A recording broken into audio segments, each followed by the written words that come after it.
Psychology के students को अक्सर डनिंग क्रूगर इफ़ेक्ट पढ़ाया जाता है। दो रिसर्चर डेविड डनिंग और जस्टिन क्रूगर ने गालबन ये रिसर्च 1999 में की थी और इस रिसर्च का नतीजा उन्होंने ये अखज़ किया था कि आपको जिस चीज़ के बारे में जितना कम मालूम है आप ये समझते हैं कि आप उस चीज़ के एक्सपर्ट हैं, और अगर आपको किसी चीज़ के बारे में ज़्यादा इल्म है तो आप ये ख़्याल करते हैं कि अगर मुझे पता है तो औरों को भी पता होगा, और आप अपने आप को अंडर एस्टिमेट करते हैं।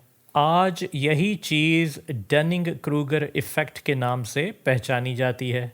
बाद में ऐसी कई रिसर्च हुई हैं जो इस सारी बात की तस्दीक भी करती हैं। जैसा कि एक रिसर्च के मुताबिक 93% ऑफ अमेरिकन ड्राइवर्स थिंक कि वो अबव एवरेज हैं, या वर्क प्लेसेस पे की गई एक रिसर्च के मुताबिक 40% लोग ये समझते हैं कि वो जहाँ काम करते हैं जितनी मेहनत करते हैं वो टॉप 5% में हैं।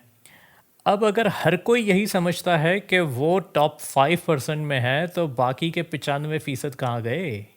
या अगर 90% से ज़्यादा ड्राइवर ये समझते हैं कि वो अबव एवरेज हैं तो एवरेज कौन है? हमारे यहाँ इस किस्म की कोई रिसर्च तो शायद नहीं होती, लेकिन ये सारी चीज़ हम अपनी डेली लाइफ में नोटिस कर सकते हैं। मैं जानता हूँ कि डनिंग क्रूगर इफ़ेक्ट से तकरीबन हर शख्स मुतासर होता है, लेकिन फिर भी आप अगर ज़रा गौर करें और अपने इर्द गिर्द जायज़ा लें तो आप क्या देखते हैं? हर दूसरा शख्स यहाँ पे क्रिकेट का एक्सपर्ट है।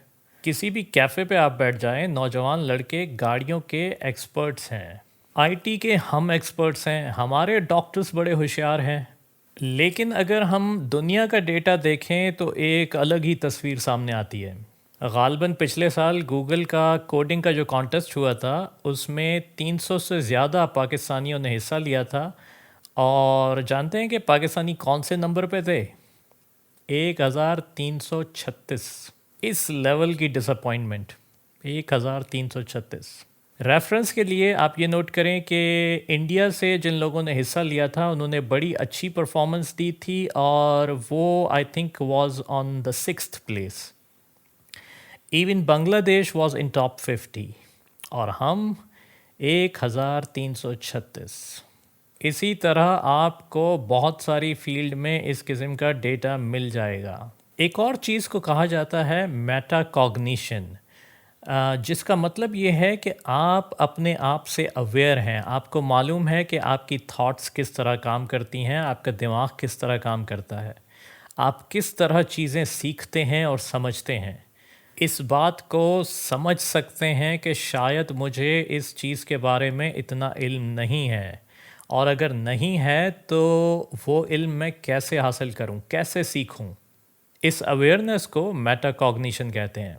मैं समझता हूँ कि आज ज़रूरत इन्हीं बातों की है। मेरा ताल्लुक़ एजुकेशन से रहा है तो यहाँ का तो मुझे इतना इल्म नहीं है, लेकिन अगर आप बाहर जितने भी डेवलप्ड कंट्रीज़ हैं उन पे एक नज़र डालें तो आप एक चीज़ नोट करेंगे कि जितने भी सीनियर प्रोफेसर्स हैं वो अक्सर आपको फर्स्ट सेमेस्टर की सेकंड सेमेस्टर के सब्जेक्ट्स लेते हुए नज़र आएंगे। उसकी वजह क्या है? उसकी वजह सिर्फ इतनी है कि किसी के कॉन्सेप्ट्स बनाना आसान है, लेकिन अगर किसी के कॉन्सेप्ट्स गलत बन गए हैं तो उन्हें सुधारना बहुत मुश्किल है, और हमें शुरुआत ही इसी डिफ़िकल्ट पॉइंट से करनी है, क्योंकि बहुत सारी चीज़ें हम समझते हैं कि हमें अच्छी आती हैं, लेकिन शायद ज़रूरत इस बात की है कि हम सेल्फ़ रिफ़्लेक्ट करें, अपने अंदर झांक के देखें और इस बात पे गौर करें कि क्या हम वाकई एक्सपर्ट्स हैं या हम और बेहतर हो सकते हैं। आखिर दूसरे ऐसा क्या कर रहे हैं जो हमसे बेहतर है, उनसे अच्छी चीज़ें सीखें, और अगर हमारे अंदर कुछ गलत कॉन्सेप्ट्स हैं या हमने कुछ गलत सीखा हुआ है तो इस बात को एक्सेप्ट करना सीखें। न सिर्फ एक्सेप्ट करना सीखें बल्कि उनके सुधार के लिए भी कोई स्टेप्स लें। आज की वीडियो का मकसद यही था कि आपसे यही बात करूं कि कभी कभी किसी काम की शुरुआत कुछ सीखने के बजाय कुछ भूलने से की जाती है।